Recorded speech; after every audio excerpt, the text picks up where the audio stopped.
When I was growing up, my mama would never let me leave the house with my hair wet when it was cold weather. She said if I went out in the cold with wet hair that I was going to get sick, that I'd come down with a cold or pneumonia, and I would just be sick.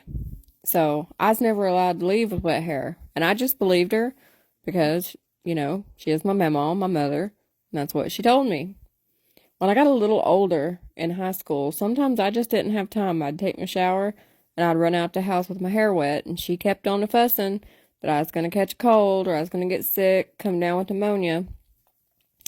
But I wanted to do a little research to see if there was any truth to it. And there actually is a little truth to it. So in essence, you can't get sick just from wet hair because you have to have contact with some sort of germ to get sick, whether it's viral or bacterial or even fungal. However, when you go outside with your hair wet and it's cold, it lowers your body temperature more than if your hair was dry, according to my research.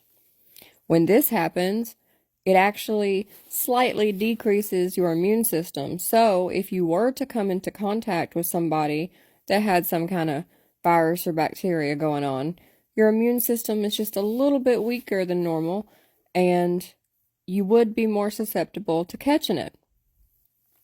Also, if you go to bed with wet hair, any kind of mold spores that are happening to be in your pillow, it gives them the environment to grow, same as sweating. So you could end up with some kind of potentially scalp infection, particularly fungal.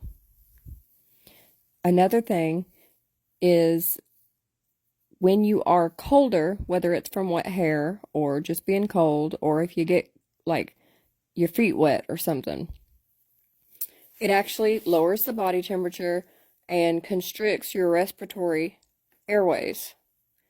This can be harmful if you're someone who suffers from allergies or if you have asthma, because as they constrict, you're more likely to get an infection from something you've already been exposed to and maybe your body's fighting it off. Or if you come into contact with something, you can potentially catch it a little bit more. Again, because your immune system's a little lower. So there's a little truth to it, but not really, not too much.